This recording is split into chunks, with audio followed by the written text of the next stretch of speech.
Olá, estamos aqui novamente com o Peter Scheuer para falar do clima para o próximo mês e também para os meses subsequentes. Peter, há uma grande preocupação do nosso produtor, principalmente aquele cara que plantou safrinha, tanto de feijão como de soja, com relação a esses próximos dias, quando a gente vai ter a primeira onda de ar frio que vem por aí. Corre-se risco com relação a essas duas lavouras aí que a gente tem aí, com relação a alguma geada, alguma coisa mais forte nesses próximos dias? Então, Luiz Henrique, a princípio essa massa de ar frio que vem, ela vem até com um potencial moderado a forte. Não é uma geada que ela é generalizada, é uma geada que ela é mais isolada, que ela acontece principalmente na Serra Catarinense, Serra Gaúcha, alguns pontos do Campos de Palmas, que ali tu pode ter mínimas próximas de 0 grau a nível da lavoura, né, dessas lavouras, dessas culturas. E no oeste de Santa Catarina, sudoeste do Paraná, o oeste do Paraná, parte do Rio Grande do Sul, boa parte vai ficar entre 5 a 7 graus. Se tiver alguma geada, é uma geada que a gente chama de geada agronômica, que é uma geada bem de baixada vale, aquela geada de microclima frio, onde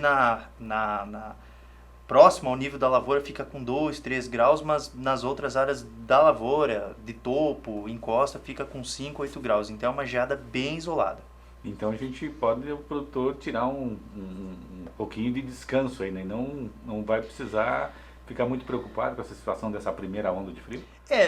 Fica assim com o pé atrás, principalmente quem tem cultura em baixada e vale e for alguma região dessas que eu comentei, continentalizada e acima aí dos 500, 600 metros de altitude. Aí tem que ficar com o pé um pouco atrás, assim, quem tem, por exemplo, a sua lavoura nessas áreas mais de baixada. Então vamos pedir para São Pedro dar uma aliviada para esse pessoal aí. Exatamente, Para escapar desse negócio aí.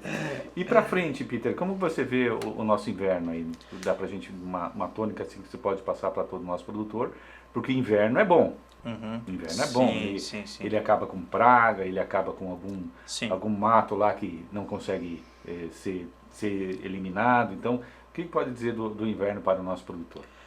Olha, eu acredito assim que o inverno climático, que é esse que é o que mais interessa pro produtor, pro agricultor, para as pessoas em geral, que é quando a gente tem aquelas temperaturas mais baixas, ondas de frio, eu acredito que mais no final de maio, até o início de maio pode ser que tenha uma massa de ar frio com potencial energético moderado, mas ainda ela tem aquela característica mais de outono, uma geada mais isolada, nas áreas acima dos 1.000 metros, até pode ser que tenha uma geada mais ampla, mais generalizada.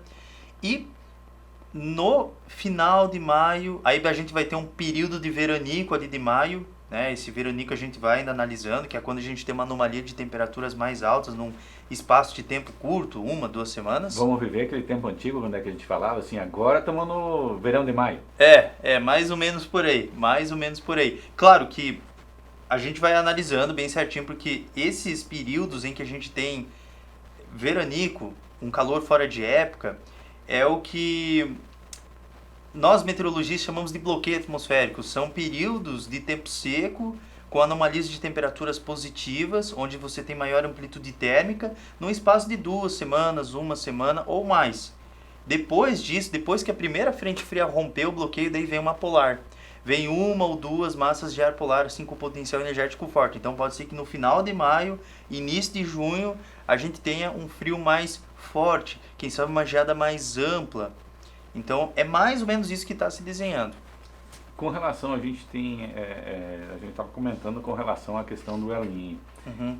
Tu acha que ele vem com força pra gente nesses próximos meses, hein? Eu acredito que sim, porque a gente já está há 4 anos basicamente tendo a influência direta do Laninha, que é o resfriamento das águas do Oceano Pacífico Equatorial. Então, aos poucos, gradativamente, o oceano está esquentando. E ele está esquentando de uma maneira muito acentuada, muito progressiva. Então, eu acredito, na minha opinião, assim como meteorologista, eu acredito que a gente vai ter um El Niño forte. E ele vai ser forte ao ponto de ter uma anomalia de temperatura bem positiva, 1,5 grau, 2,5 graus acima do normal a mais. E isso pode refletir em muita chuva da metade do ano para frente.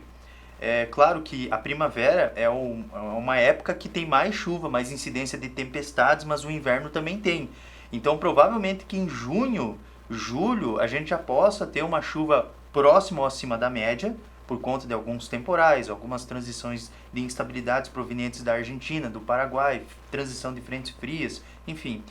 E provavelmente que a chuva ela vai ser acima da média, ela vai ficar acima da média. Claro que o El Niño como um todo, ele já para maio, junho, ele já vai estar meio que organizado.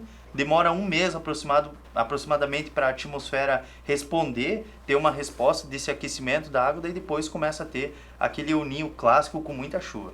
E essa muita chuva, você já comentou alguma coisa de períodos, são períodos curtos de chuva ou vai ser um período longo de chuva assim? Porque você pode até ter, digamos assim, um volume grande de chuva em curto espaço de tempo e ela ser cada 8 dias, sim, como assim aquilo que é a regra seria o perfeito, né? Cada 8 dias uma chuva. Você acredita que esse período de El Niño é nesse período? É uma semana inteira de chuva e depois 15 dias, 20 dias de tempo seco? O que tu pode falar pra gente sobre isso? O El Niño ele tem uma característica para estar trazendo chuvas mais regulares e mais frequentes. Então, geralmente, é mais ou menos uma pegada assim, você tem a transição de frentes frias geralmente de 3 ou 4 em 4 dias.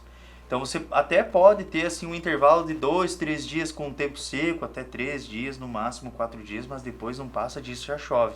Então, a chuva ela é mais regular, ela é mais intensa.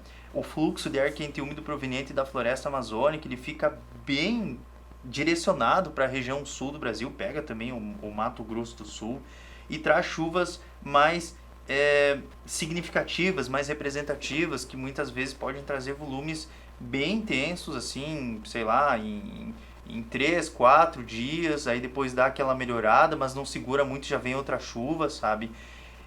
É bom, por um lado, que a gente tem uma chuva mais próxima da média, a gente não sofre com essa questão de estiagem, mas o excesso de chuva pode ser que, né, associado ao frio, possa trazer algumas doenças associadas a algumas lavouras, né, principalmente aquelas mais sensíveis. E como um todo, assim, a chuva ela vai ficar assim, bem significativa, assim, principalmente ali na primavera também, né? Então, que a gente pode passar um recado muito importante para o produtor nisso que o Peter está colocando para a gente, que o produtor tem que estar com a máquina preparada. Isso. Ele não pode deixar para preparar a máquina quando abrir o sol. Ele tem que estar ali tudo alinhado, os insumos em casa, para aproveitar os espaços de verão que vai dar, vai abrir o sol, planta, porque logo depois vem a chuva de novo. Então, faz o trato cultural, então não adianta depois, temos que antecipar e deixar tudo mais ou menos programado, porque a notícia é boa, chuva a gente vai ter, então a gente vai ter que, São Pedro pelo menos vai dar os 50% dele, e o produtor vai ter que fazer os seus 50%, então isso é importante. Obrigado, Peter, e a gente volta no próximo mês.